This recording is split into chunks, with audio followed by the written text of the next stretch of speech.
Pernahkah kalian merasa berjalan berdua, mengobrol panjang lebar, namun orang lain bersumpah bahwa kalian hanya berjalan sendirian? Rizky, seorang pendaki yang tertinggal dari rombongan, memutuskan menolong seorang pendaki lain bernama Mas Bayu yang tampak pucat dan kedinginan di jalur Gunung Lawu. Mereka turun bersama menembus kabut tebal. Namun, sesampainya di pos penjagaan, petugas justru gemetar ketakutan saat Rizky menyebut nama teman barunya itu. Ternyata, Mas Bayu adalah nama dari seorang pendaki yang telah dinyatakan hilang dan tidak pernah kembali sejak 5 tahun yang lalu. Lantas, siapakah sosok dingin yang menemani Rizky sepanjang perjalanan turun? Sebelum kita menelusuri jalur berkabut ini, pastikan kalian sudah tekan tombol subscribe Radio Kelam dan nyalakan loncengnya. Siapkan mental dan redupkan lampu kamar, karena di gunung ini, teman seperjalananmu belum tentu manusia. Halo pasukan Radio Kelam. Selamat datang kembali di frekuensi di mana logika seringkali harus mengalah pada rasa takut. Malam ini, kita akan mendaki sebuah gunung yang sangat legendaris di tanah Jawa. Gunung yang terkenal dengan keindahannya, tapi juga terkenal dengan pasarnya yang tak kasat mata. Kisah ini tentang Rizky, seorang mahasiswa yang melakukan kesalahan fatal yang sering dilakukan oleh pendaki pemula, meremehkan alam. Ingat, gunung bukan tempat untuk menaklukkan alam, tapi tempat untuk menaklukkan diri sendiri. Jika kalian sombong sedikit saja, gunung akan menjawabnya dengan cara yang tidak terduga. Siapkan mental kalian. Pastikan jaket kalian tebal, karena kisah ini akan membuat suhu ruangan kalian turun drastis. Mari kita mulai. Jakarta, 2021. Di sebuah kamar kos sempit yang dipenuhi tumpukan buku dan gelas kopi bekas, Rizky, seorang mahasiswa tingkat akhir jurusan ekonomi, sedang berada di fase paling melelahkan dalam hidup seorang mahasiswa, mengerjakan skripsi. Layar laptopnya menyala terang, menampilkan dokumen yang kursornya berkedip seolah mengejek. Judul skripsinya sudah direvisi 7 kali. Dosen pembimbingnya, sebut saja Pak Budi, sangat sulit dihubungi. Sekalinya membalas pesan, isinya singkat dan pedas. Revisi bab 3. Sumber kurang valid. Tanda baca berantakan. Arg. Kacau banget. Rizky menutup laptopnya dengan kasar. Pikirannya penat. Dia butuh pelarian. Dia butuh healing. Tapi dompetnya tipis khas mahasiswa akhir bulan. Untuk mengalihkan stres, Rizky membuka situs video. Algoritma sepertinya tahu kalau Rizky lagi butuh hiburan yang memacu adrenalin.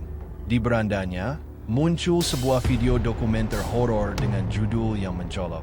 Misteri Gunung Lawu, pantangan yang tidak boleh dilanggar. Rizky mendengus remeh. Halah, apaan sih? Hantu lagi, hantu lagi. Orang tuh takutnya sama dosen pembimbing, bukan sama makhluk halus. Sebagai anak Jakarta yang sangat logis, Rizky sebenarnya skeptis sama hal-hal mistis. Bagi dia, cerita hantu itu cuma konten hiburan semata. Tapi, tangannya tetap menekan tombol play. Video itu menceritakan tentang keangkeran Gunung Lawu yang terletak di perbatasan Jawa Tengah dan Jawa Timur. Tentang suara gamelan di tengah malam, tentang warung pecel lele tertinggi di dunia, dan tentang pantangan-pantangan unik yang konon harus dipatuhi. Gunung Lawu. Gumam Rizky. Keren juga pemandangannya. Savananya luas, sunsetnya cakep. Tiba-tiba, ide nekat muncul di kepala Rizky. Daripada gue stres di kosan nungguin revisi, mending gue naik gunung aja kali ya. Sekalian cari inspirasi. Siapa tahu pas turun gunung, otak gue jadi enjer. Tanpa pikir panjang, dan tanpa pengalaman mendaki sama sekali, Rizky langsung mencari informasi open trip Gunung Lawu di media sosial. Ketemu, ada jadwal pendakian minggu depan. Harganya pas di kantong, fasilitas lengkap, tenda, makan, dokumentasi, dan teman baru. Rizky langsung mendaftar seorang diri. Rizky pun belanja perlengkapan outdoor. Karena tidak paham merek, dia beli sepatu gunung yang sedang diskon besar-besaran, jaket dengan warna mencolok agar bagus di foto, dan meminjam tas kurir bekas sepupunya yang bau apek namun masih layak pakai. SIP. Lau, I'm coming. Awas aja kalau nggak ada tantangannya, gue kasih dislike videonya, canda Rizky pada dirinya sendiri sambil berkemas.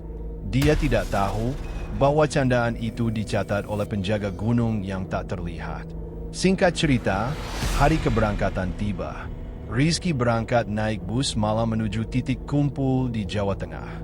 Perjalanan panjang itu dia habiskan dengan tidur ayam. Sesampainya di terminal, dia dijemput oleh mobil bak terbuka yang sudah disewa pihak Open Trip menuju base camp. Udara dingin mulai menyapa. Rizky yang terbiasa dengan udara panas Jakarta, kaget dengan dinginnya udara pegunungan. Hidungnya tersumbat seketika. Sampailah mereka di base camp pendakian. Suasananya ramai. Banyak pendaki lain yang sedang repacking, meminum kopi, atau sekadar berbincang hangat. Rizky bergabung dengan rombongan Open Trip-nya. Total ada sekitar 20 orang. Kebanyakan datang berpasangan atau bersama kelompoknya. Cuma Rizky yang terlihat canggung sendirian. Mas, sendirian aja, sapa seorang pria parubaya yang ramah. Iya Pak, sendirian nih, hehe. Teman-teman pada sibuk, jawab Rizky. Pria itu tersenyum. Kenalin, saya Pak Yanto. Saya ketua rombongan Open Trip ini. Santai aja Mas, di sini kita semua keluarga. Nanti di atas juga dapat teman baru. Pak Yanto ini tipe pendaki senior yang karismatik. Kulitnya gelap terbakar matahari, kakinya terlihat kokoh. Di sebelahnya, berdiri seorang pria yang lebih muda tapi tatapannya tajam. Dia sedang merokok sambil menatap Rizky dari atas sampai bawah. Nah, ini Bang Adi, kata Pak Yanto memperkenalkan. Dia porter kita, sekaligus sweeper nanti. Kalau ada apa-apa, atau kalau Mas nggak kuat bawa tas, bilang aja sama Bang Adi. Rizky mengulurkan tangan. Rizky, Bang. Bang Adi menjabat tangan Rizky. Jabatannya kuat sekali, terasa sangat bertenaga. Adi, jawabnya singkat. Suaranya berat. Mas baru pertama kali naik. Rizky mengangguk. Iya Bang, perdana nih. Mau cari angin segar, pusing skripsi. Bang Adi mematikan rokoknya. Ingat Mas, gunung itu beda sama mall. Di sini tamunya kita, tuan rumahnya alam. Sopan santun dijaga. Rizky cuma tersenyum tipis. Siap Bang, amanlah. Di dalam hati, Rizky membatin. Elah, serius amat Bang. Orang mau liburan juga. Gue kan udah bayar. Inilah bibit masalahnya. Sikap meremehkan. Setelah briefing singkat dan doa bersama, rombongan bersiap di gerbang pendakian. Rizky melihat ke atas. Puncak Gunung Lawu tertutup kabut tipis. Jalurnya terlihat menanjak curam, berupa tatanan batu-batu yang tersusun rapi namun tak berujung. Rizky mengeluarkan ponselnya, membuat video dokumentasi dulu. Wajib hukumnya, dia merekam video selfie dengan latar belakang gerbang pendakian. Halo guys, hari ini gue mau menaklukkan Lawu. Doanya, ternyata gunungnya nggak setinggi yang gue bayangin sih. Kelihatannya biasa aja. Kecil lah ini MAH, pemanasan doang, celoteh Rizky ke kamera ponselnya sambil tertawa kecil. Tiba-tiba, wuus, angin kencang berhembus. Topi Rizky hampir terbang. Suara burung yang tadinya ramai, mendadak hening. Rizky kaget. Dia menurunkan ponselnya. Saat dia berbalik badan, dia melihat Bang Adi sudah berdiri tepat di belakangnya. Jaraknya dekat sekali, sampai Rizky bisa mencium aroma rokok lembab menyan dari baju Bang Adi. Mata Bang Adi melotot. Wajahnya merah padam, menahan marah. Mas, panggil Bang Adi dengan suara rendah yang menekan. Kaget saya Bang. Kenapa Bang? Tanya Rizky polos. Bang Adi mencengkeram bahu Rizky. Cengkeramannya terasa sakit. Mas, dengerin saya baik-baik. Simpan HP kamu. Dan tarik lagi ucapan kamu barusan. Ucapan yang mana bang? Yang biasa aja tadi? Kan emang kelihatannya landai bang. Rizky masih mencoba membela diri, belum sadar situasinya. Jangan sompral, bentak Bang Adi. Suaranya cukup keras sampai beberapa pendaki lain menoleh. Gunung ini punya telinga, Mas. Apa yang kamu lihat biasa aja, itu cuma permukaannya. Jangan pernah bilang gunung itu kecil. Jangan pernah bilang penaklukan. Kamu itu cuma tamu kecil di sini. Suasana mendadak canggung. Pak Yanto buru-buru mendekat dan menengahi. Udah, Mas Rizky, maksud Bang Adi itu baik. Di sini banyak penunggunya. Ada Eyang Lawu. Kita nggak boleh takabur. Kalau Mas bilang ini kecil, nanti sama alam dikasih lihat yang besar, Mas nggak bakal kuat. Rizky menelan ludah. Nyalinya ciut sedikit. Bukan karena takut hal mistis, tapi karena malu ditegur di depan umum. Iya, maaf Pak, Bang. Saya cuma bercanda buat konten, kata Rizky pelan. Bang Adi melepaskan cengkeramannya. Dia menatap Rizky dengan tatapan yang sulit diartikan. Tatapan kasihan, tapi juga tatapan waspada. Hati-hati, Mas. Mulutmu harimaumu. Kalau nanti di jalan Mas ngerasa berat, atau ngerasa ada yang ngikutin, jangan ngeluh. Itu akibat ucapan Mas sendiri. Setelah insiden itu, mood Rizky agak berantakan. Dia merasa semua orang di rombongan menatap dia dengan pandangan meragukan. Tapi dasar Rizky, gengsinya tinggi. Dia mencoba cuek. Dia merapikan tasnya, mengencangkan tali sepatunya, dan memasang wajah percaya diri. Paling Bang Adi cuma nakut-nakutin doang biar gue nggak manja. Logika aja lah, mana ada makhluk halus tersinggung gara-gara dibilang gunungnya kecil. Batin Rizky menghibur diri. Pendakian pun dimulai. Awalnya, langkah Rizky masih ringan. Dia berjalan di barisan tengah. Jalur pendakian masih berupa tanah padat dan bebatuan yang landai. Kiri kanan masih ladang penduduk yang hijau menyegarkan mata. Gampang ini emaha. Skripsi gue lebih susah, pikir Rizky. Namun, semakin mereka masuk ke dalam hutan, suasana mulai berubah. Pohon-pohon besar mulai menutupi cahaya matahari. Udara semakin lembab. Suara langkah kaki rombongan terasa semakin senyap. Dan entah kenapa tas keri Rizky yang tadinya terasa enteng, perlahan-lahan mulai terasa berat. Sangat berat. Rasanya seperti ada anak kecil yang iseng, diam-diam naik dan bergelantungan di atas tasnya. Rizky mencoba menggoyangkan bahunya, berpikir mungkin posisi tasnya salah. Tapi berat itu tidak hilang. Malah, leher belakangnya mulai merinding. Dia menengok ke belakang. Kosong. Hanya ada Bang Adi yang berjalan paling belakang sebagai sweeper. Bang Adi menatap Rizky datar, tanpa ekspresi. Rizky buru-buru membuang muka dan mempercepat langkahnya. Perasaan gue doang. Pasti karena gue jarang olahraga, bisiknya. Dia tidak tahu bahwa di atas sana, di balik kabut pos 2 yang menunggu ada sosok yang tersinggung dengan ucapannya tadi. Dan sosok itu sedang bersiap untuk memberikan sambutan selamat datang khusus buat Rizky. Sebuah sambutan yang akan membuat Rizky menyesal pernah berkata sembarangan. Gimana, pasukan Radio Kelam? Kalian pernah punya teman pendaki yang bicaranya seperti Rizky? Atau jangan-jangan kalian sendiri yang pernah takabur di gunung? Ingat, alam raya ini punya aturannya sendiri. Logika kota tidak berlaku di hutan rimba. Rizky baru saja mengetuk pintu yang salah, dan sebentar lagi, pemilik rumahnya akan keluar. Jangan kemana-mana, karena di bagian cerita selanjutnya, Rizky akan mengalami kejadian aneh. Dia akan bertemu dengan sosok penghuni pos 2 yang wajahnya. Pokoknya siapkan mental kalian.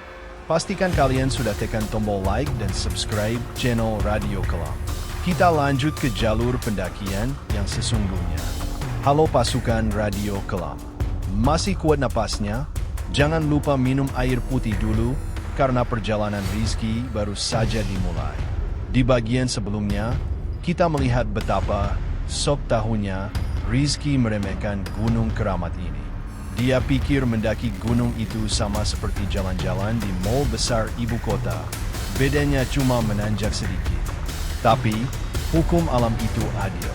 Siapa yang menanam kesombongan, dia akan menuai ketakutan.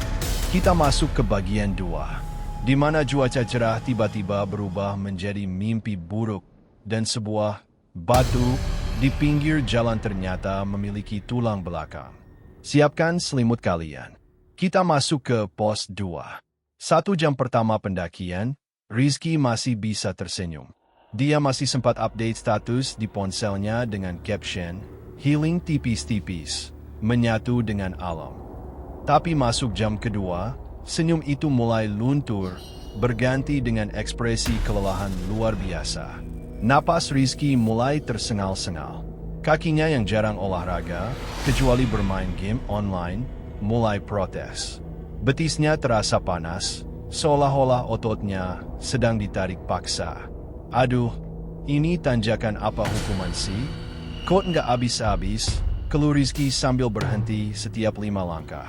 Tas carrier pinjaman sepupunya yang tadi kelihatan keren, sekarang rasanya seperti membawa beban 1 kuintal. Rizky mulai menyesali isi tasnya.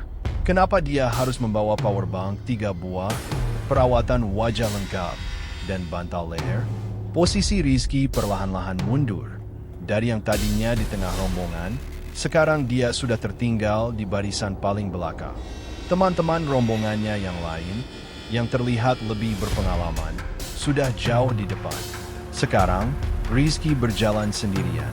Jaraknya dengan pendaki di depannya sekitar 20 meter, dan di belakangnya kosong. Bang Adi si sweeper entah ada di mana, mungkin sedang beristirahat di tikungan bawah. Langit yang tadinya biru cerah, tiba-tiba berubah warna. Bukan mendung biasa. Ini aneh. Dalam hitungan menit, kabut putih tebal turun dari arah puncak. Kabutnya bukan tipis-tipis estetik, tapi tebal dan pekat seperti asap panggung. Wuus. Jarak pandang Rizky langsung turun drastis. Dia cuma bisa melihat jalan setapak sejauh 3 meter ke depan. Sisanya putih. Dan yang paling mengerikan adalah suhunya. Udara yang tadinya sejuk, mendadak berubah menjadi dingin yang menusuk. Dinginnya itu aneh. Bukan dingin angin, tapi dingin yang menempel di kulit dan masuk ke tulang sumsum. Rizky merasa seperti sedang berada di dalam ruangan pendingin raksasa. Rizky menggosok-gosokkan kedua tangannya. Giginya gemeretuk. Astaga, ini udaranya kenapa? Kok langsung drastis begini? Dia mencoba merapatkan jaket tebalnya. Tapi anehnya, dingin itu tidak hilang. Rasa dingin itu seperti berasal dari dalam dirinya sendiri, atau mungkin berasal dari sesuatu yang sedang berdiri di dekatnya. Di tengah kabut tebal itu, Rizky melihat ada sebuah pohon besar di pinggir jalur pendakian sebelah kiri. Pohonnya tua, kulit kayunya hitam berlumut, dan akarnya menonjol keluar tanah seperti urat nadi raksasa. Rizky menyipitkan mata. Itu pos 2 ya? Kok sepi amat? Rizky berjalan mendekat, berharap bisa duduk sebentar di bawah pohon itu buat meluruskan kaki. Semakin dekat, Rizky mencium bau yang menyengat. Wangi bunga melati yang sangat kuat, dicampur dengan bau asap kemenyan yang dibakar. Baunya membuat kepala pusing dan perut mual. Siapa yang bawa wewangian sekuat ini di tengah hutan? Batin Rizky bingung. Logika kota besarnya masih berusaha menepis hal mistis. Saat jaraknya tinggal 5 meter dari pohon itu, Rizky melihat ada sesuatu di bawah akar pohon yang besar. Ada tumpukan bunga setaman yang warnanya merah dan putih. Ada sisa bakaran dupa. Dan di sebelahnya, ada sebuah batu besar berwarna abu-abu kusam. Batu itu bentuknya agak bulat lonjong. Lumayan. Ada batu ceper. Bisa buat duduk bentar, pikir Rizky. Kakinya sudah gemetar, minta istirahat. Rizky melangkah mendekati batu itu. Dia sudah bersiap mau menurunkan tas carrier-nya. Tapi tiba-tiba, batu itu bergerak. Crack! Rizky membeku. Satu kakinya masih menggantung di udara, belum menapak tanah. Ah, batu gerak, gempa. Rizky menajamkan penglihatannya menembus kabut. Jantungnya mulai berdetak kencang. Dup, dup, dup. Benda yang dia kira batu itu perlahan-lahan naik turun, seperti sedang bernapas. Dan Rizky baru sadar, itu bukan batu. Warna abu-abu kusam itu bukan warna batu kali. Itu adalah warna kain. Kain kebaya lusuh. Dan di bawahnya ada kain batik coklat yang sudah pudar warnanya dan penuh tanah. Itu adalah punggung seseorang.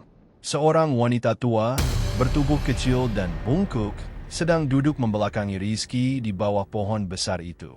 Dia duduk diam, menghadap ke batang pohon, seolah sedang meratapi sesuatu. Rizky panik. Pikirannya kosong. Nenek-nenek? Ngapain nenek-nenek sendirian di sini? Warga lokal. Logika Rizky masih berusaha rasional. Dia berpikir mungkin itu penduduk lokal yang tersesat atau lagi istirahat. Nek, panggil Rizky pelan. Suaranya serak karena dingin. Nenek ngapain di situ? Minggir, Nek, dingin. Panggilan itu adalah kesalahan kedua Rizky. Mendengar suara Rizky, sosok nenek itu berhenti bergerak. Punggungnya menegang. Perlahan, sangat perlahan, sosok itu mulai memutar badannya. Gerakannya patah-patah. Krek, krek. Bunyi tulang tua yang bergesekan terdengar jelas di telinga Rizky di tengah kesunyian itu. Rizky ingin lari. Instingnya berteriak, lari. Itu bukan manusia. Tapi kakinya seperti dipaku ke tanah. Dia tidak bisa bergerak. Dia terkena freeze response atau kaku total dalam posisi berdiri. Badan nenek itu berputar 180 derajat. Kini dia menghadap ke arah Rizky. Rizky menahan napas. Matanya terbelalak lebar. Sosok itu memakai kebaya jadul yang kancingnya sudah lepas sebagian. Kulit lehernya keriput parah dan berwarna pucat kebiruan. Rambutnya putih tipis, digelung asal-asalan.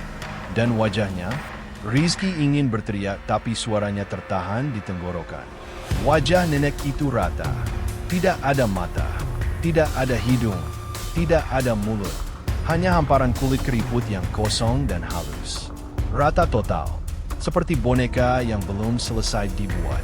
Meskipun tidak punya mata, Rizky tahu dan merasa bahwa sosok itu sedang menatapnya tajam.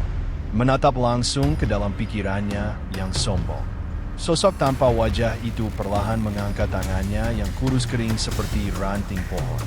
Jari telunjuknya yang panjang dan berkuku hitam menunjuk ke arah Rizky. Lalu, terdengar suara. Bukan dari mulut, karena dia tidak punya mulut, tapi suara yang langsung bergema di kepala Rizky. Surodiro Jayaningrat. Lebur Dening Pangastuti. Suaranya lirih, mendesis, seperti suara angin di celah batu. Rizky merasa dadanya sesak luar biasa. Pandangannya mulai gelap.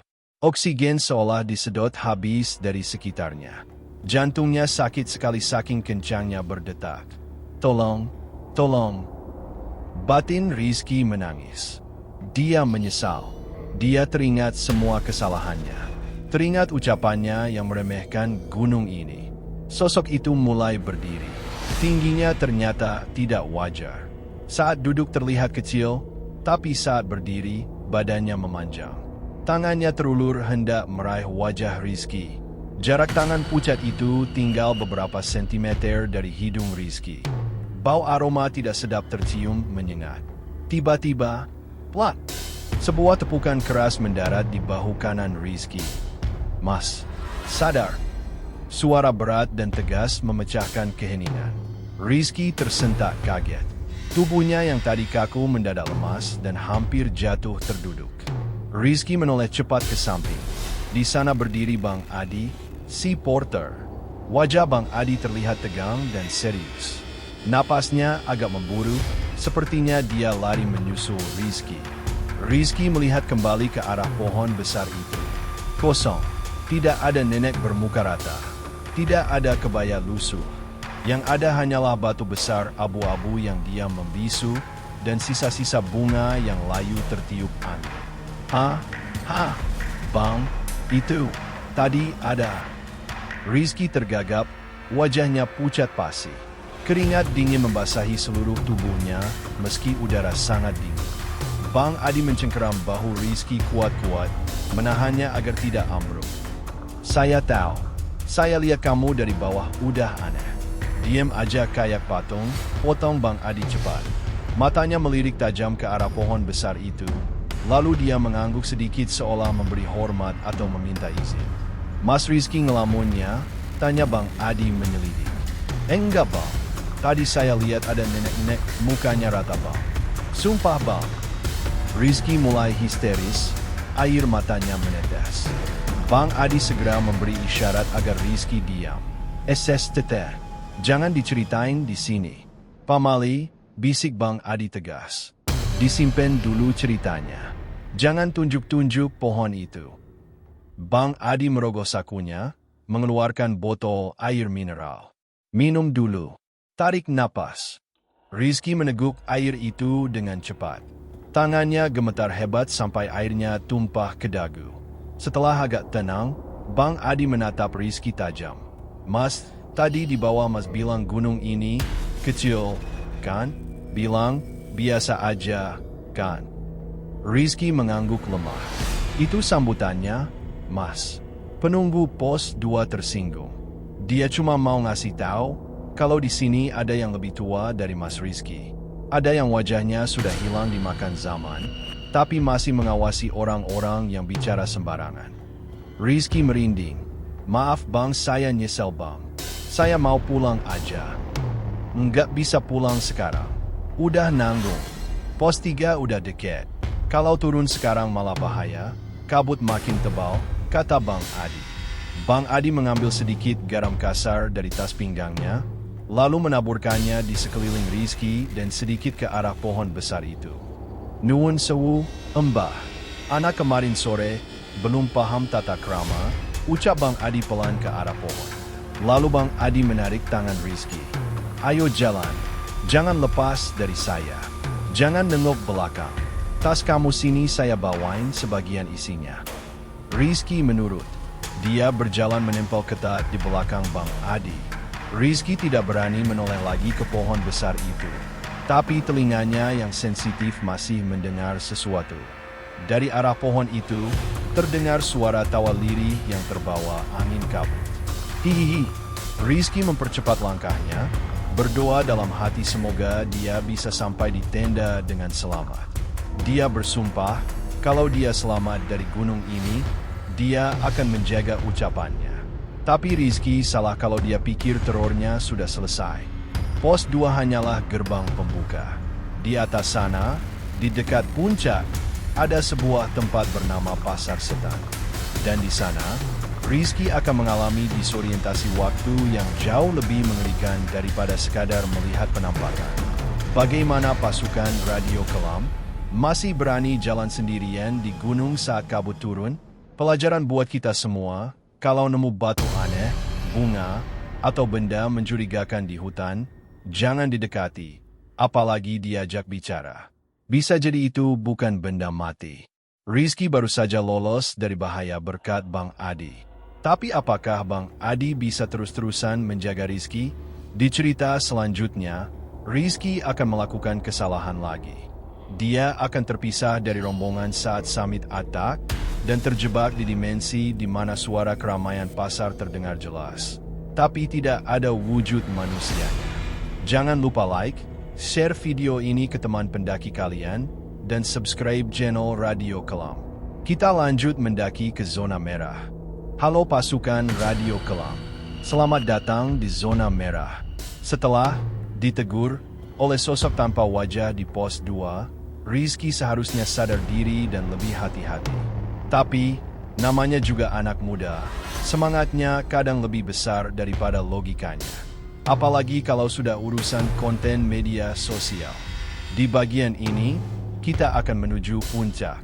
Tapi sebelum sampai ke Hargo Dumilah, puncak tertinggi, mereka harus melewati sebuah area datar yang luas, gersang, dan penuh misteri.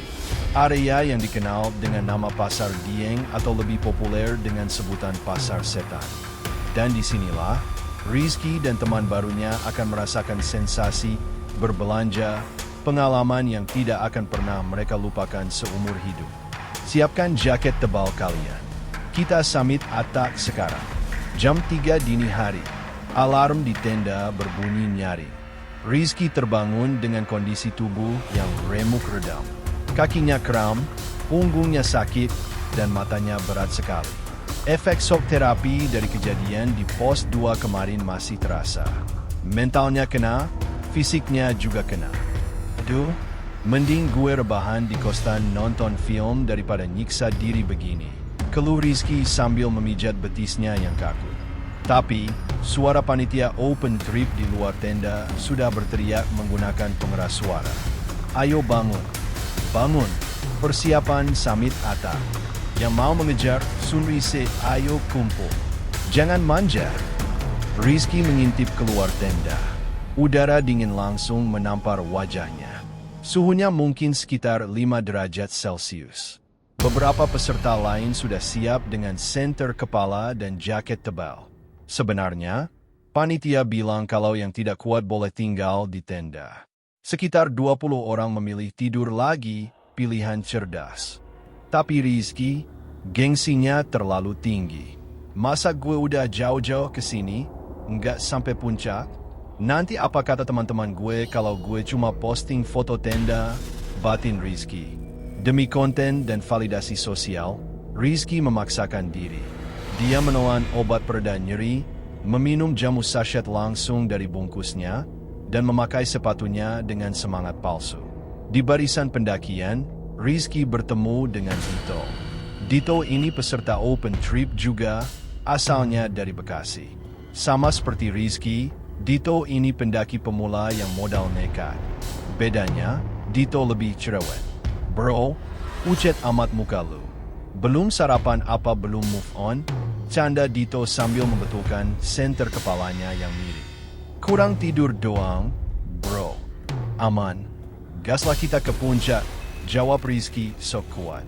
Perjalanan menuju puncak dimulai. Treknya bukan main. Bukan lagi tanah landai, tapi batu-batu cadas yang tajam dan pasir yang licin. Debu beterbangan setiap kali kaki melangkah. Napas Rizky sudah tersengal-sengal parah. Singkat cerita, setelah perjuangan yang melelahkan, matahari mulai terbit. Langit berubah menjadi gradasi oranye dan ungu yang sangat indah. Mereka sampai di sebuah area yang luas dan datar. Area itu penuh dengan bebatuan besar yang berserakan. Tidak ada pohon tinggi, hanya ada rumput edelweiss dan cantigi yang kerdil. Angin bertiup sangat kencang di sini. Inilah Pasar Dieng. Wah, keren banget pemandangannya, seru Dito kagum. Rombongan open trip yang dipimpin Pak Yanto berjalan terus di depan. Ayo mas, mbak, jangan lama-lama berhentinya. Puncak masih 45 menit lagi. Jangan mencar, teriak Pak Yanto dari kejauhan. Tapi telinga Rizky dan Dito mendadak tuli kalau soal instruksi, tapi tajam kalau soal spot foto. Dit, fotoin gue dong di batu itu. Backgroundnya awan. Biar kayak di atas langit, pinta Rizky sambil menyerahkan ponselnya. Oke, gantiannya nanti. Gue mau pose ala meditasi, jawab Dito. Mereka berdua asyik berfoto. Tanpa sadar, rombongan utama Pak Yanto sudah berjalan jauh di depan, menghilang di balik bukit berbatu. SIP, keren nih. Bisa buat stok konten sebulan, kata Rizky puas. Yuk jalan, anak-anak udah jauh tuh, ajak Dito. Mereka pun kembali berjalan. Awalnya santai, mereka mengikuti jejak kaki di pasir. Namun, 15 menit berlalu, mereka mulai merasa ada yang aneh. Jalur pendakian Gunung Lawu itu harusnya jelas. Banyak penunjuk jalan atau setidaknya jejak pendaki lain. Tapi jalur yang mereka lewati ini bercabang-cabang. Ada jalan ke kiri, ke kanan, dan lurus. Semuanya terlihat sama, batu, pasir, dan semak kering. Tadi Pak Yanto lewat mana ya? Kiri apa kanan? Tanya Rizky mulai ragu. Kayaknya lurus deh. Logikanya kan puncak di atas. Ya kita naik terus aja, Jawab Dito dengan logikanya sendiri. Mereka mengambil jalan lurus. Jalanan makin menanjak dan berbatu. Mereka berjalan sekitar 20 menit lagi. Napas sudah kembang kempis. Tiba-tiba, Dito berhenti. Dia menunjuk sebuah batu besar berbentuk aneh yang ada di pinggir jalan. Kaye, perasaan gue doang. Apa batu itu mirip sama batu tempat kita foto tadi? Rizky melihat batu itu. Jantungnya berdesir. Benar, itu batu yang sama. Ada bekas bungkus permen yang tadi tidak sengaja dijatuhkan Dito di situ. Lah, kok kita balik lagi ke sini? Kita kan udah jalan nanjak tadi. Rizky bingung, keringat dingin mulai keluar di pelipisnya. Mungkin batunya mirip doang kali. Gunung kan isinya batu semua. Dito mencoba berpikir positif, meski suaranya agak bergetar. Ya udah, coba kita ambil jalan kiri sekarang, usul Rizky. Mereka mencoba jalan kiri. Berjalan lagi setengah jam. Kaki makin pegal, haus makin mencekik. Dan tebak apa yang terjadi? Mereka kembali lagi ke depan batu besar itu. Looping. Mereka berputar-putar di tempat yang sama. Aduh, kita tersesat. Bisik Rizky. Wajahnya pucat. Dia ingat peringatan Bang Adi soal sopan santun. Apa karena dia tadi berfoto sambil teriak-teriak? Dito mengecek jam tangannya. Kaye, jam gue mati. Jarumnya muter-muter enggak jelas. Rizky mengecek ponselnya. No service. Jam di ponsel menunjukkan pukul 6 pagi.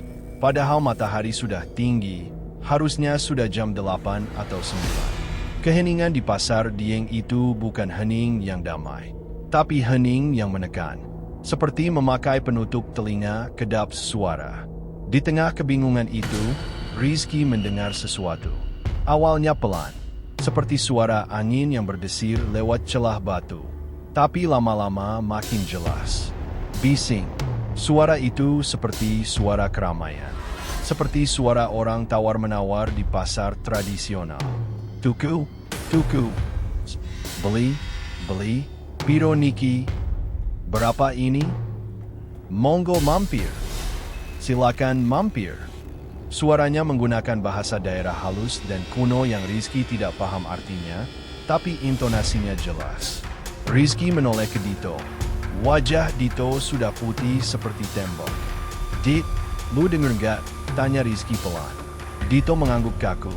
Denger, Kaye. Rame banget. Kayak pasar kaget. Tapi orangnya mana? Mereka melihat sekeliling. Sejauh mata memandang, hanya ada hamparan batu gersang, rumput kering, dan kabut tipis yang mulai turun lagi. Tidak ada pedagang, tidak ada pembeli, tidak ada tenda. Kosong melompong, tapi suaranya ramai sekali. Suara gamelan lirih terdengar ting-tung di antara suara riuh itu. Ada suara uang logam berdenting cering-cering. Ada suara ayam berkokok. Rizky merasa ada yang menyinggol bahunya. Duh, padahal di sampingnya tidak ada siapa-siapa. Dito juga tiba-tiba minggir, seolah memberi jalan. Misi, Bu. Kata Dito refleks. Lu ngomong sama siapa? Tanya Rizky panik. Tadi gue ngerasa ada ibu-ibu gendong bakul nabrak gue. Kaye. Kerasa banget bakulnya kena tangan gue, jawab Dito gemetar. Mereka sadar. Mereka sedang berdiri di tengah-tengah pasar gaib yang sedang beroperasi. Mereka tidak bisa melihat penghuninya, tapi penghuninya ada di sana. Berdesak-desakan dengan mereka. Kita harus keluar dari sini, Dit. Kita harus cari pos gardu. Kata Bang Adi, di ujung pasar Dieng itu ada tugu batu atau gardu pos bayangan. Kata Rizky berusaha mengingat instruksi. Mereka berlari kecil. Mencari bangunan atau tugu penanda. Harusnya ada. Semua catatan pendaki bilang ada. Tapi anehnya, gardu itu hilang. Mereka sudah menyisir area itu. Nihil. Seolah-olah mereka dipindahkan ke dimensi lain di mana gardu itu belum dibangun. Rasa putus asa mulai menyerang. Gimana nih, Kaye? Kita bakal celaka di sini. Gue belum wisuda. Dito mulai histeris. Komedinya muncul karena panik. Gue masih punya cicilan. Masa mereka mau nagih? Diam lu. Jangan bahas cicilan di sini, bentak Rizky. Tiba-tiba, kabut di depan mereka sedikit terbuka. Rizky melihat ada sebuah jalur setapak kecil yang mengarah ke atas. Dan di ujung jalur itu, dia melihat bayangan seseorang. Seseorang memakai jaket merah, berdiri diam menatap mereka. Itu orang, itu pasti rombongan lain, seru Rizky penuh harap. Why mas? Tunggu. Mereka berlari mengejar sosok jaket merah itu. Tapi anehnya, setiap kali mereka mendekat, sosok itu juga menjauh dengan jarak yang sama. Sosok itu tidak berjalan, tapi seperti melayang mundur. Dan suara keramaian pasar itu makin kencang di telinga mereka. Tuku, tuku, janur kuning. Tuku, ragamu. Beli, beli, janur kuning. Beli, ragamu. Suara itu terdengar seperti tawar-menawar yang mengerikan. Lari Dit, jangan didengerin. Lari terus ke atas, teriak Rizky. Mereka berlari sekuat tenaga, menabrak angin, menabrak orang-orang tak terlihat. Sampai akhirnya, mereka melihat puncak Tugu Hargo Dumilah di kejauhan. Mereka berhasil keluar dari zona pasar itu. Suara keramaian mendadak lenyap. Zap, kembali hening. Hanya suara angin. Rizky dan Dito jatuh terduduk di tanah pasir. Napas mereka habis. Mereka saling pandang dengan tatapan horor. Kaye, tadi lu denger nggak kata-kata terakhirnya? Tanya Dito. Nggak usah dibahas. Potong Rizky cepat. Dia tidak mau mengingat suara tadi. Mereka akhirnya berhasil bergabung kembali dengan rombongan Pak Yanto yang sedang istirahat di puncak. Loh, Mas Rizky, Mas Dito, kalian dari mana? Kok muncul dari arah sana? Tanya Pak Yanto heran, menunjuk arah yang berlawanan dengan jalur normal. Itu jalur buntu Lomas. Itu jalur lama yang udah ditutup karena banyak pendaki tersesat. Tambah Bang Adi dengan tatapan menyelidik. Rizky dan Dito cuma bisa diam. Mereka tidak berani cerita kalau mereka baru saja berkunjung ke pasar gaib selama 2 jam. Padahal bagi rombongan Pak Yanto, mereka cuma telat 15 menit. Ya, 2 jam di jam tangan Dito yang mati, ternyata cuma 15 menit di waktu normal. Relativitas waktu di dunia mereka itu nyata. Tapi, teror belum berakhir. Justru setelah mencapai puncak dan hendak turun inilah, Rizky akan mengalami gangguan fisik yang lebih ekstrim. Dia akan merasa dikejar. Dikejar oleh sesuatu yang tidak mau melepaskannya pulang. Gimana pasukan Radio Kelam? Pernah nggak kalian merasa waktu berjalan sangat lambat atau sangat cepat saat tersesat? Atau pernah dengar suara pasar di tengah hutan? Ingat, kalau dengar suara beli, beli, di gunung, konon katanya kita harus buang uang kain atau benda berharga sebagai syarat membeli keselamatan. Rizky dan Dito beruntung mereka tidak diambil sebagai dagangan. Tapi apakah keberuntungan itu akan bertahan saat perjalanan turun? Di bagian selanjutnya, Rizky akan mengalami serangan panik yang luar biasa. Dia akan lari meninggalkan Dito, dikejar oleh bayangan masa lalu gunung itu. Pastikan kalian sudah like, share video ini biar teman kalian gak asal foto di gunung, dan subscribe channel Radio Kelam. Kita lanjut turun gunung, tapi hati-hati, jangan sampai terpisah. Halo pasukan Radio Kelam. Tarik napas dulu. Kalian tahu aturan tak tertulis saat mendaki gunung? Naik capek, turun lebih capek. Banyak orang berpikir setelah mencapai puncak, penderitaan selesai. Salah besar. Justru saat turunlah, fisik kita yang sudah terkuras habis akan diuji. Kaki gemetar, lutut lemas, dan fokus yang mulai buyar. Dan di saat kondisi fisik lemah itulah, mereka paling suka mengganggu. Di bagian ini, Rizky akan merasakan sensasi olahraga paling ekstrim dalam hidupnya.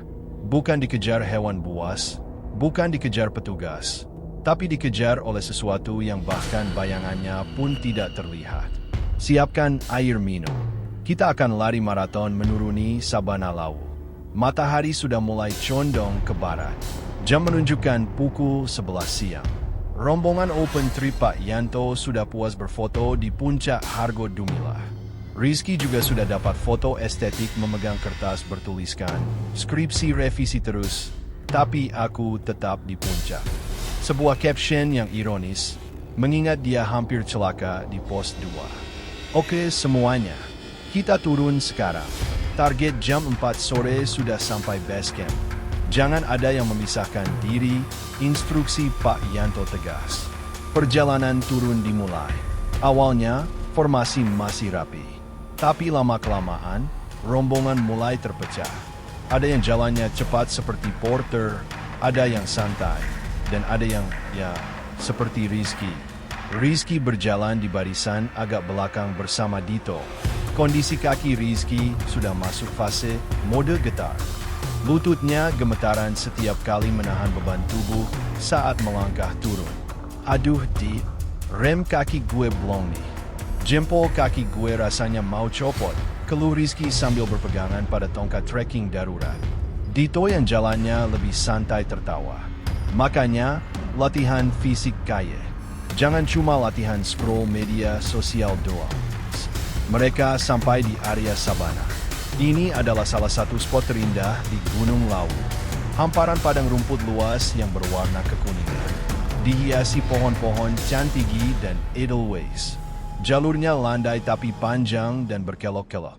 Pemandangannya seperti di film fantasi epik. Angin di sabana bertiup sepu-sepau. Damai sekali.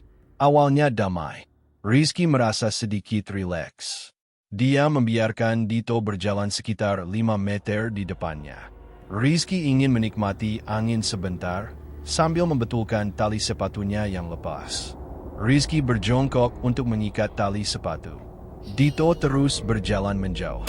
Gue duluan dikit ya Kaye, mau cari tempat teduh.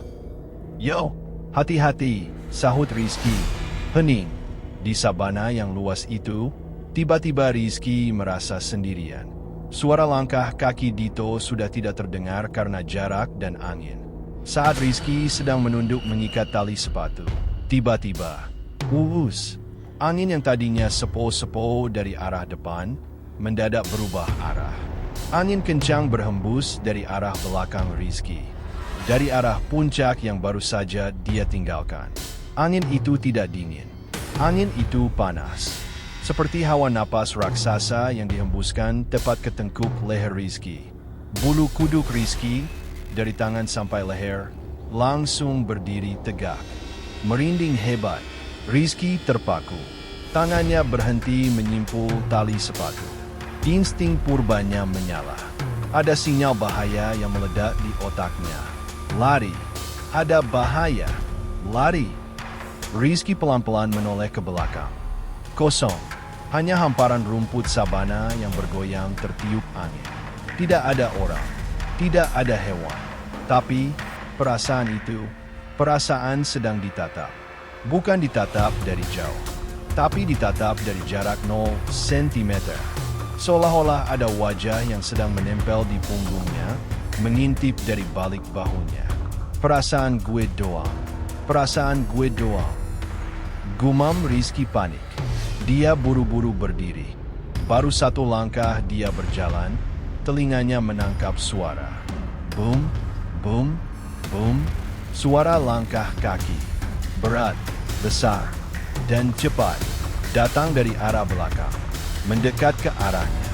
Rizky menoleh lagi. Kosong. Tidak ada siapa-siapa. Rumput di belakangnya bahkan tidak bergoyang. Tapi suaranya nyata. Boom, boom, boom, dan suaranya makin dekat. Astaga, astaga, apaan tuh? Kepanikan menguasai Rizky. Logikanya mati total. Tanpa pikir panjang, Rizky langsung berlari. Benar-benar berlari menuruni jalur sabana yang berbatu.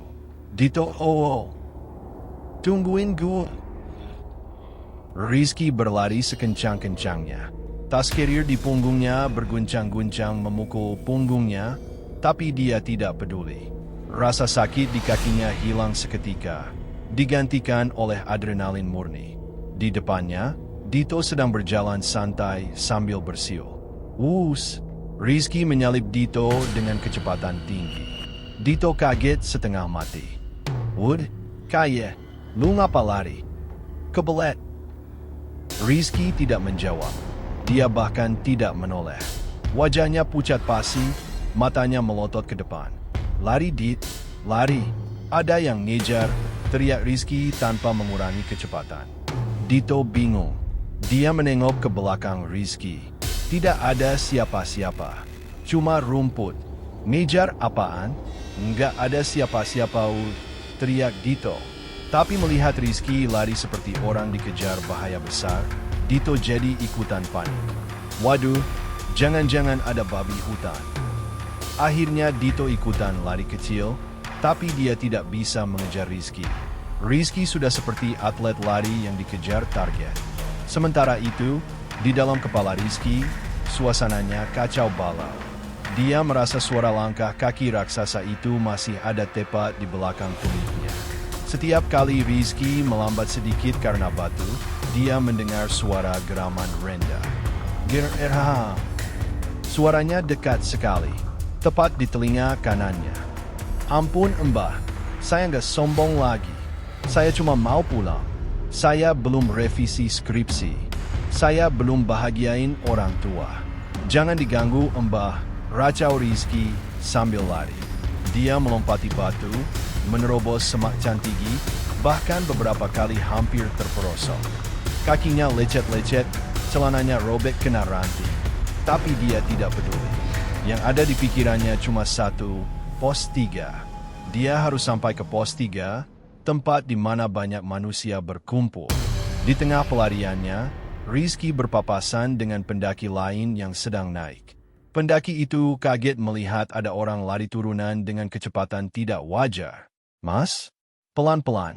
Bahaya lututnya, teriak pendaki itu. Minggir Mas. Di belakang ada yang ngejar, teriak Rizky asal.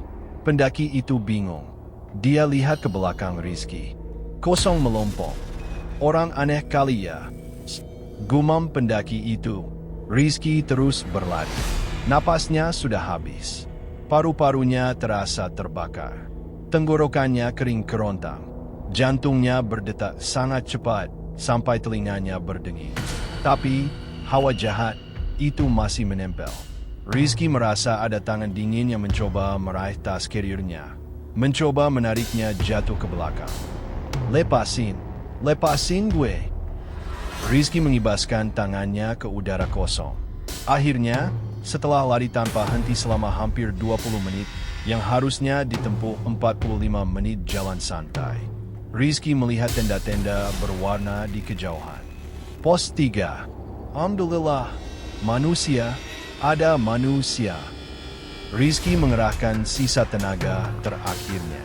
Dia sprint menuju kerumunan pendaki yang sedang istirahat di pos 3.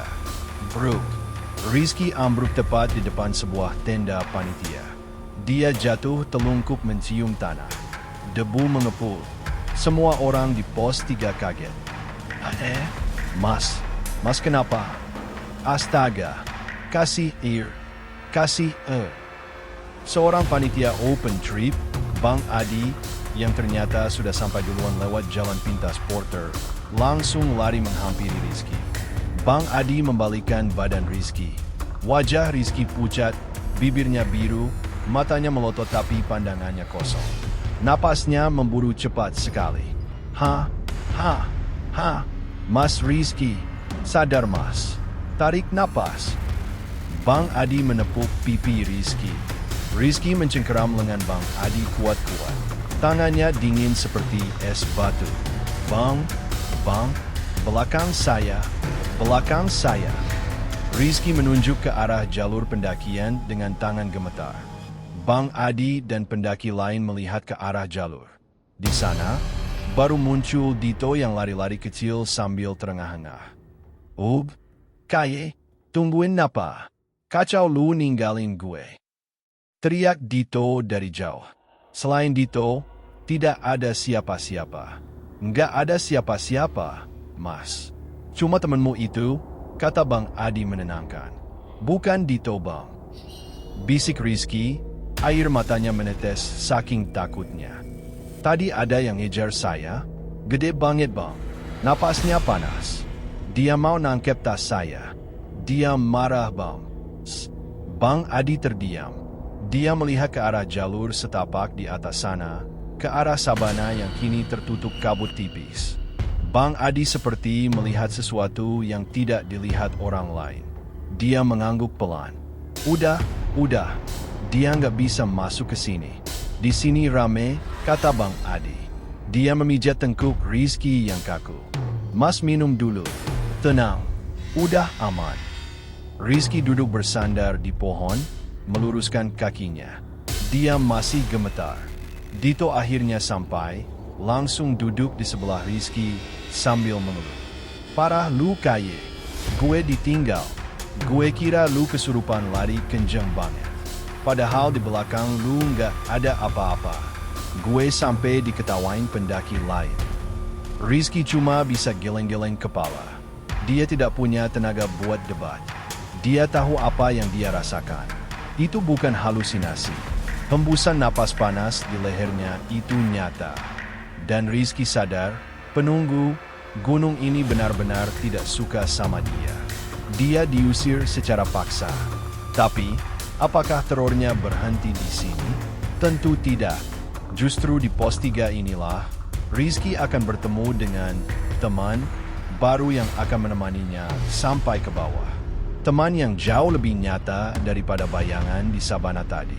Saat Rizky sedang menenangkan diri, matanya menangkap sosok seorang pendaki laki-laki yang duduk sendirian di pinggir jalur, agak menjauh dari keramaian.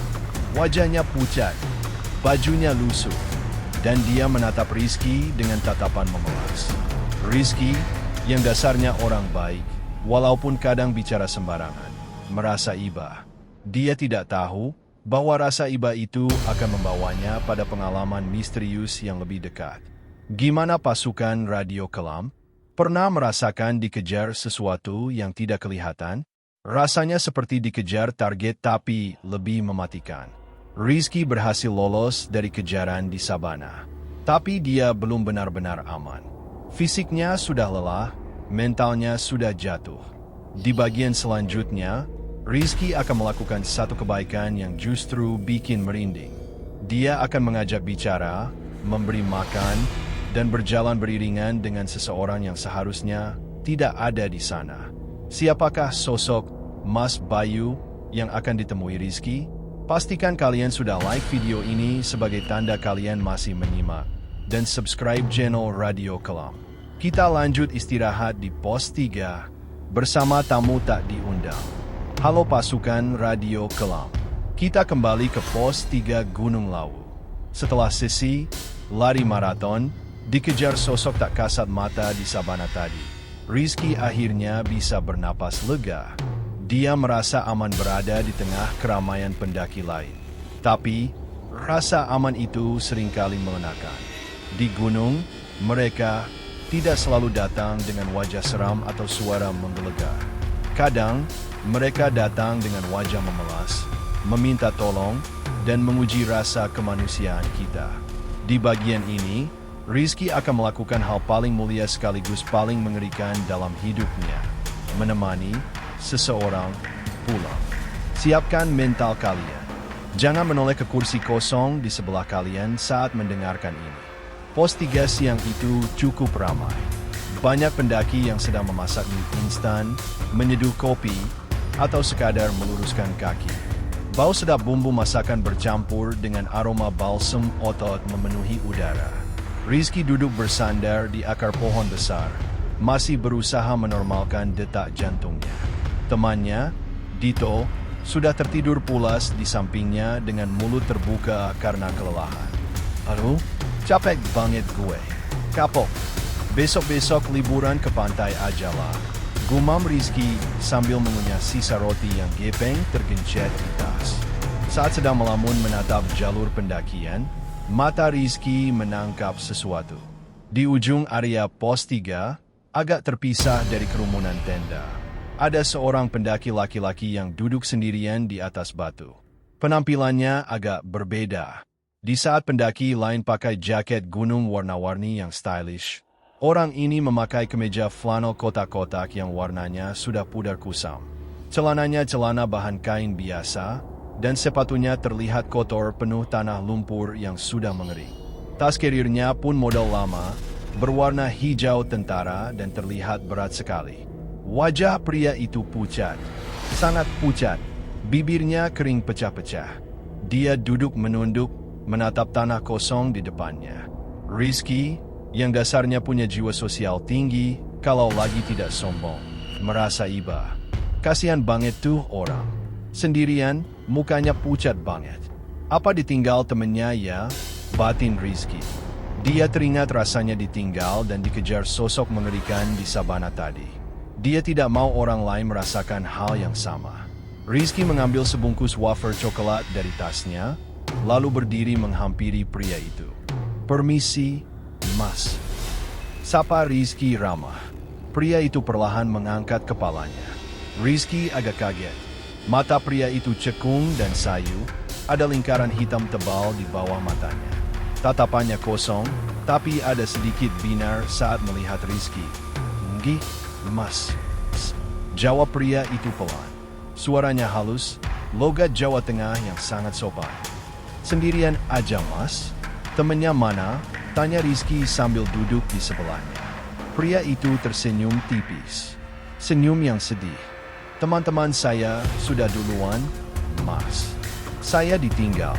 Badan saya ndak enak. Kaki saya sakit." Waduh, tega banget temennya. Masa ninggalin orang sakit? Rizky langsung emosi. "Emang gitu, Mas? Pendaki zaman sekarang banyak yang egois. Demi konten doang, teman dilupai. Sabar ya, Mas." Pria itu cuma mengangguk pelan. "Mungkin memang nasib saya, Mas."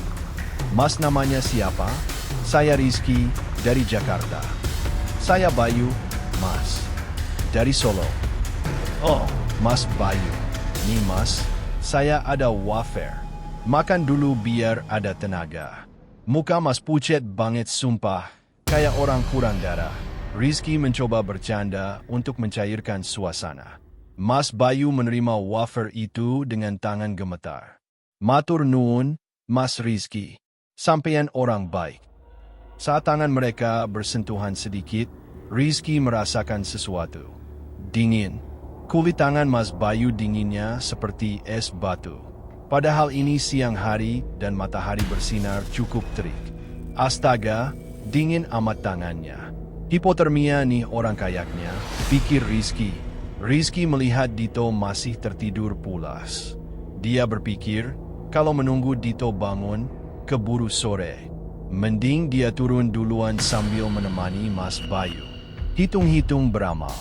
"Mas Bayu mau turun kan? Bareng saya aja yuk. Kebetulan saya juga mau turun santai. Teman saya si Dito masih tidur. Nanti biar dia nyusul sama porter," ajak Rizky. Mata Mas Bayu berbinar. "Boleh Mas? Enggak ngerepotin. Santai. Sesama pendaki harus saling bantu. Yuk." Mereka pun mulai berjalan turun beriringan. Rizky di depan, Mas Bayu di belakang. Perjalanan turun dari pos 3 ke pos 2 lumayan terjal. Mas Bayu jalannya pelan, langkahnya diseret. Srek, srek. Sepanjang jalan, Rizky berusaha mencairkan suasana. Dia cerita panjang lebar soal skripsinya, soal Jakarta yang macet, soal kisah cintanya. Mas Bayu cuma jadi pendengar setia. Sesekali dia menanggapi dengan sopan. "Mas Rizky ini lucu ya, ceria. Senang saya dengernya," kata Mas Bayu lirih. Namun, keanehan mulai terjadi saat mereka berpapasan dengan pendaki lain. Di sebuah tikungan, mereka bertemu dengan rombongan pendaki dari arah bawah yang mau naik. Ada sekitar 4 orang anak muda yang membawa speaker portable. "Semangat Mas. Puncak masih jauh," sapa Rizky ramah. Salah satu pendaki perempuan menyahut, Semangat juga Mas. Sendirian aja nih. Rizky berhenti. Dia mengerutkan kening. Enggak Mbak, berdua nih sama Mas Bayu, kata Rizky sambil menunjuk ke sebelahnya, tempat Mas Bayu berdiri. Perempuan itu melihat ke arah yang ditunjuk Rizky. Lalu dia melihat ke Rizky lagi dengan tatapan bingung. Hah? Mas Bayu siapa? Mas sendirian gitu kok, kata si perempuan sambil tertawa canggung. Udah halu ya Mas? Kebanyakan nanjak nih.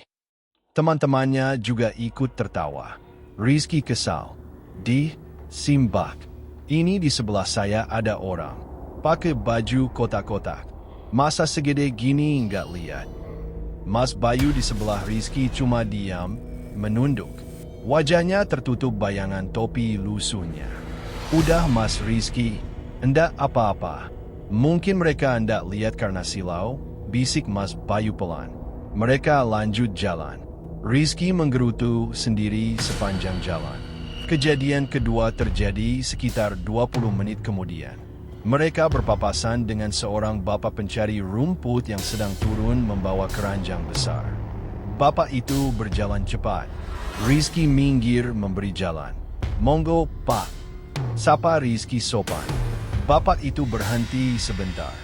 Dia menatap Rizky, lalu tatapannya bergeser ke arah sebelah Rizky, tempat Mas Bayu berdiri. Bapak itu tidak tersenyum. Wajahnya mendadak tegang. Matanya melotot sedikit. Hati-hati Le, jangan melamun. Wes, hati-hati nak, jangan melamun. Sudah sore, kata bapak itu singkat, lalu buru-buru jalan setengah berlari meninggalkan mereka. Tuh kan, bapak itu lihat Mas Bayu. Buktinya dia tegang gitu. Mungkin dia kaget lihat Mas Bayu pucat banget, kata Rizky memvalidasi dirinya sendiri. Iya Mas, bapak itu orang sini. Dia paham, jawab Mas Bayu ambigu. Paham apaan Mas? Tanya Rizky polos. Paham kalau yang nemenin Mas Rizky ini bukan orang sembarangan? Jawab Mas Bayu sambil tersenyum tipis. Waktu berlalu, matahari semakin turun. Hutan mulai gelap. Suara burung hutan mulai berganti dengan suara jangkrik. Rizky mulai merasa ada yang aneh dengan temannya ini. Pertama, Rizky sadar kalau dari tadi Mas Bayu tidak pernah minum. Padahal bibirnya kering sekali. Rizky sudah menawari air berkali-kali, tapi Mas Bayu selalu menolak halus. Puasa, Mas, katanya. Kedua, suara langkah kaki. Jalur yang mereka lewati itu penuh ranting kering. Setiap Rizky melangkah, bunyinya berisik. Tapi langkah Mas Bayu, hening. Hampir tidak ada suara. Padahal dia pakai sepatu boots besar. Ketiga, baunya. Angin sore mulai berhembus. Setiap kali angin meniup dari arah Mas Bayu ke Rizky, tercium bau yang aneh. Bukan bau keringat, tapi bau tanah basah dan bau kapur barus. Mereka sampai di area sebelum pos 1. Langit sudah remang-remang. Mas Bayu tiba-tiba berhenti. Dia memegang lengan Rizky. Cengkeramannya kuat dan dinginnya luar biasa. Sekarang dinginnya menembus jaket Rizky sampai ke kulit. Mas Rizky. Suara Mas Bayu terdengar parau dan berat, beda dari sebelumnya. Kenapa Mas? Sakit lagi kakinya? Kita istirahat dulu. Rizky panik. Saya sudah hendak kuat Mas. Batas saya cuma sampai sini. Oh, jangan nyerah Mas. Pos 1 udah deket. Base camp dikit lagi. Ayo saya gendong tasnya. Rizky berusaha mengambil tas Mas Bayu. Tapi saat Rizky menyentuh tas carrier Mas Bayu, tangannya tembus. Rizky terdiam. Dia melihat tangannya sendiri. Dia mencoba memegang lagi tali tas itu. Tangannya menembus kain tas itu seperti menembus asap. Darah Rizky serasa berhenti mengalir. Otaknya lambat memproses apa yang terjadi. Mas Bayu mengangkat wajahnya. Di bawah remang-remang senja, Rizky akhirnya melihat wajah itu dengan jelas. Wajah itu bukan pucat karena sakit. Wajah itu membiru. Ada bekas luka besar di pelipis kirinya. Matanya hitam total. Rizky mundur selangkah, kakinya lemas. Mas Bayu tersenyum. Kali ini senyumnya tulus, tapi mengerikan. Matur nuwun ya Mas Rizky, sudah ditemani jalan, sudah dikasih wafer, sudah diajak ngobrol. Sudah lama ndak ada yang ngajak saya ngobrol.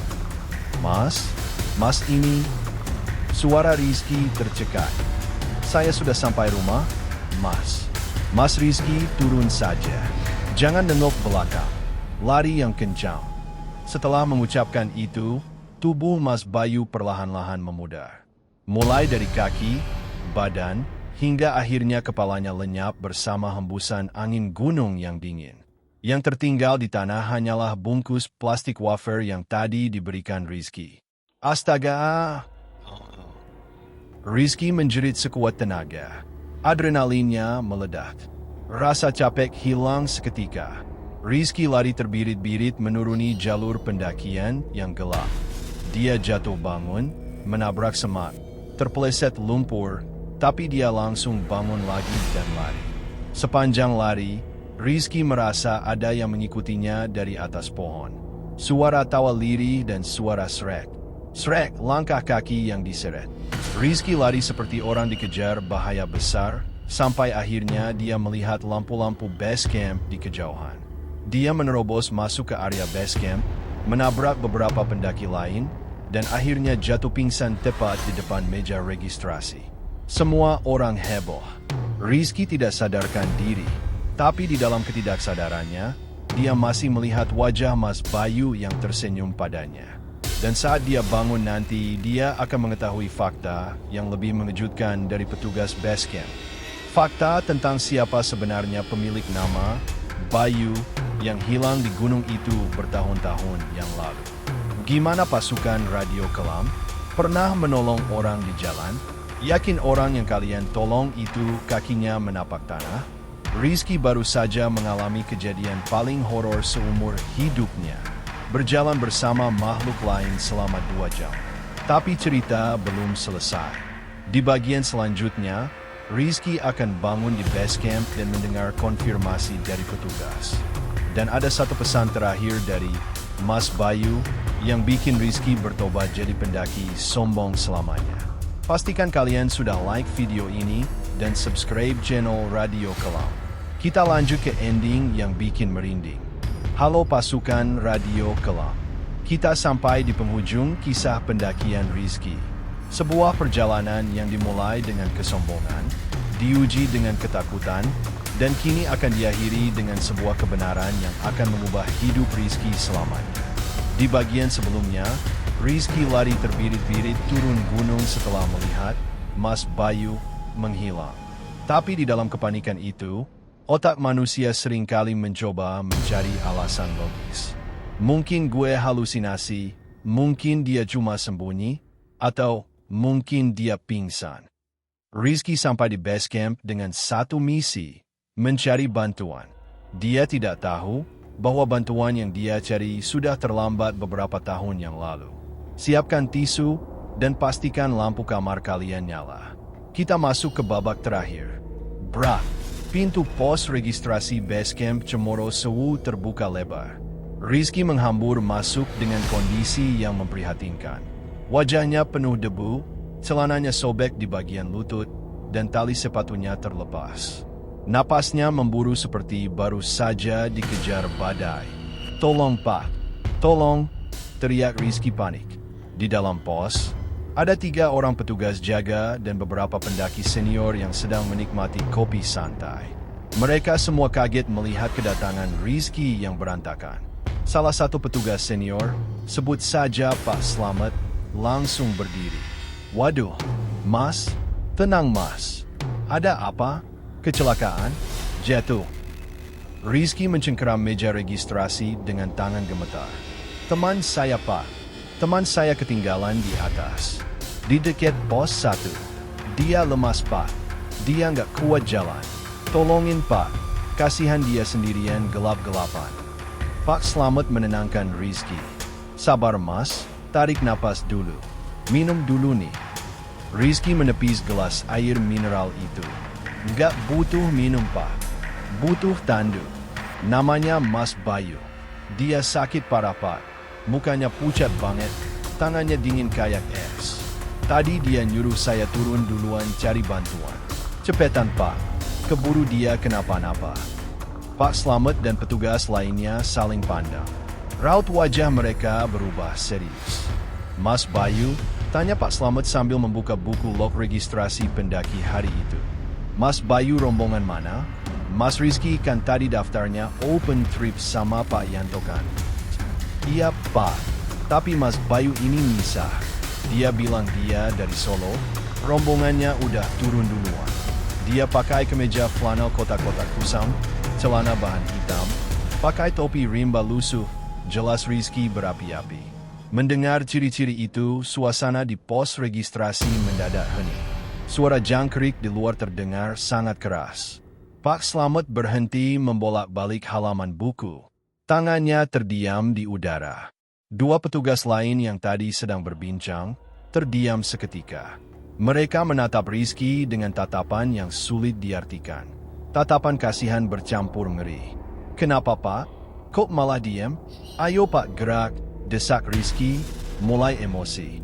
Pak Slamet menutup buku registrasi itu pelan-pelan. Dia berjalan memutari meja, lalu menepuk pundak Rizky dengan lembut. Mas Rizky, coba duduk dulu. Nggak mau duduk Pak, teman saya bahaya nanti. Duduk dulu Mas, kata Pak Slamet tegas, tapi tetap sopan. Wibawanya keluar. Rizky kaget. Nyalinya ciut. Dia akhirnya duduk di kursi plastik panjang, masih dengan napas tersengal. Pak Slamet duduk di sebelahnya. Dia menatap mata Rizky dalam-dalam. Mas Rizky yakin tadi jalan sama orang namanya Bayu? Pakai kemeja flanel kotak-kotak. Yakinlah Pak, orang saya kasih fur coat. Saya ajak ngobrol 2 jam. Masa saya halu? Jawab Rizky tegas. Pak Slamet menghela napas panjang. Dia menoleh ke rekannya. Tuh, ambil berkas tahun 2017. Tuh. Rizky bingung. Berkas 2017? Buat apa Pak? Ini tahun 2021. Rekannya kembali membawa sebuah map plastik berwarna biru yang sudah berdebu. Pak Slamet membuka map itu, mengeluarkan selembar foto yang dilaminati. Foto itu agak buram, foto khas kartu identitas. Pak Slamet menyodorkan foto itu ke depan wajah Rizky. Mas, coba dilihat. Orang yang Mas tolong tadi, wajahnya seperti ini bukan?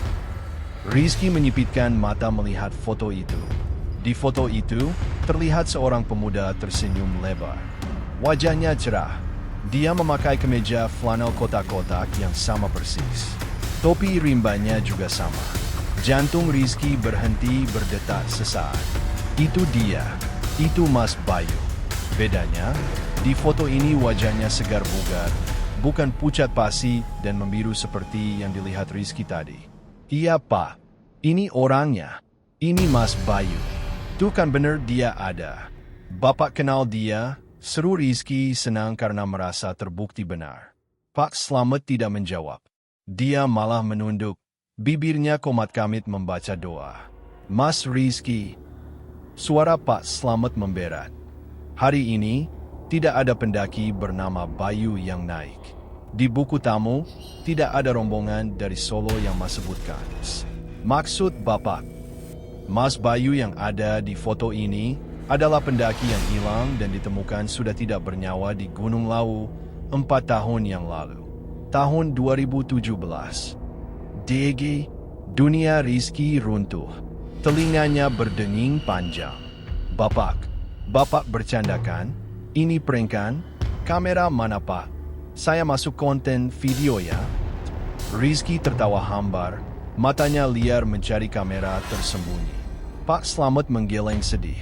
Bukan prank, Mas. Kejadiannya dulu sempat ramai. Mas Bayu ini terpisah dari rombongannya saat badai.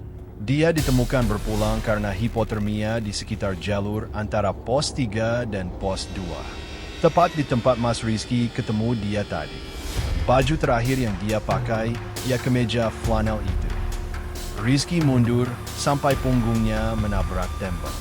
Kakinya lemas total. Dia merosot ke lantai. Nggak mungkin, Pak. Tadi saya pegang tangannya. Dingin sih, tapi dia makan wafer saya, Pak. Dia ngobrol sama saya. Dia cerita soal Solo. Mas Rizky.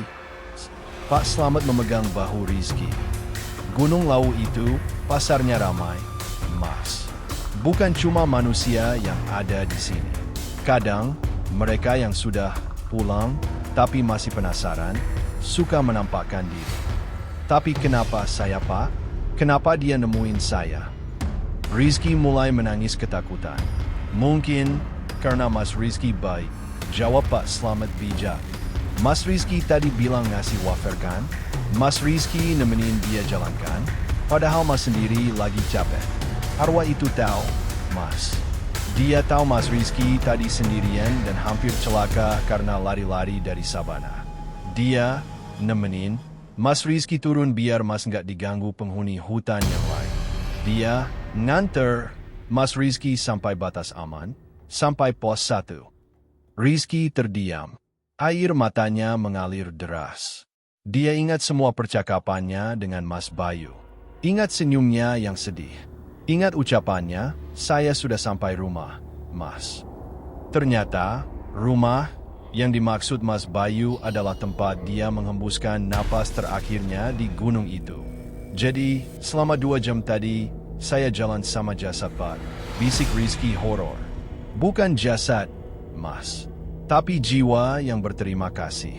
Kalau Mas Rizky nggak ditemenin Mas Bayu, mungkin Mas Rizky sudah disasar-sasarin ke jurang sama penghuni hutan yang lain. Apalagi Mas Rizky sempat bicara sembarangan kan di awal pendakian. Rizky mengangguk kaku. Dia ingat ucapan Bang Adi soal gunung kecil. Nah itu dia. Mas Bayu itu pagar buat Mas Rizky. Dia ngelindungin Mas sampai bawah. Tiba-tiba, Rizky merogoh saku jaketnya. Dia merasa ada sesuatu yang mengganjal. Dia mengeluarkan benda itu. Sebungkus wafer coklat. Masih utuh. Belum dibuka. Padahal seingat Rizky, dia sudah memberikan wafer itu ke tangan Mas Bayu, dan Mas Bayu sudah memakannya. Rizky menatap bungkus wafer itu dengan tangan gemetar hebat. Pak, wafernya balik lagi. Pak Slamet tersenyum tipis. Ya begitulah alam gaib, Mas. Yang dimakan saripatinya, fisiknya dikembalikan. Simpan aja wafernya, atau kubur baik-baik nanti. Malam itu, Rizky tidak berani tidur sendirian. Dia tidur di pos keamanan, ditemani Pak Slamet. Demam tinggi langsung menyerangnya. Rizky menggigil semalaman sambil mengigau minta maaf. Keesokan harinya, rombongan Pak Yanto turun. Mereka kaget melihat kondisi Rizky yang berantakan. Dito, teman seperjalanannya, sampai menangis minta maaf karena meninggalkan Rizky di pos 3, padahal Rizky yang meninggalkan dia. Sumpah Kaye, gue kira lu udah celaka. Lu ngilang cepet banget, kata Dito dramatis. Rizky cuma senyum lemah. Dia tidak cerita detail soal Mas Bayu ke teman-temannya saat itu. Takut mereka malah ketakutan. Setelah kejadian itu, Rizky berubah 180 derajat. Rizky yang dulunya sombong, meremehkan alam, sekarang jadi pendaki paling sopan. Kalau naik gunung, dia selalu permisi sama pohon, sama batu, bahkan sama semut pun dia permisi. Dia juga jadi rajin berbagi. Katanya, kita nggak tahu siapa yang kita tolong. Bisa jadi manusia, bisa jadi malaikat, bisa jadi makhluk lain yang lagi butuh. Rizky juga menyempatkan diri untuk mendoakan almarhum Bayu. Nama aslinya disamarkan, tapi Rizky tahu. Dia berterima kasih karena sudah diantar pulang dengan selamat. Gunung Lawu memberikan pelajaran yang sangat mahal buat Rizky. Bahwa di atas awan, logika manusia itu sekecil butiran debu. Bahwa kesombongan adalah tiket menuju bahaya. Dan bahwa kebaikan sekecil apapun, bahkan sepotong wafer, bisa menyelamatkan nyawamu dari dunia yang tak kasat mata. Gimana pasukan Radio Kelam? Masih berani naik gunung sendirian? Atau mau daftar open trip tapi minta teman yang harus menapak tanah? Kisah Rizky ini adalah peringatan buat kita semua. Alam semesta ini luas. Jangan merasa paling hebat cuma karena punya peralatan mahal. Sopan santun itu nomor satu. Dan kalau kalian lagi mendaki, terus ketemu orang yang diam saja, pucat, dan tidak membawa minum, coba tawarkan minum. Siapa tahu dia butuh. Tapi kalau pas dikasih gelas airnya tidak berkurang, ya lari saja sih saran saya. Lari yang kencang sambil berdoa. Terima kasih sudah mendengarkan kisah misteri Gunung Lawu dari awal sampai akhir. Kalau kalian suka cerita ini, tekan tombol like. Kalau kalian pernah punya pengalaman bertemu pendaki misterius, tulis di kolom komentar. Dan jangan lupa subscribe channel Radio Kelam untuk asupan horor berkualitas lainnya. Saya pamit undur diri. Selamat malam, tidur yang nyenyak, dan cek kolong kasur kalian. Siapa tahu ada yang ketinggalan wafer di sana.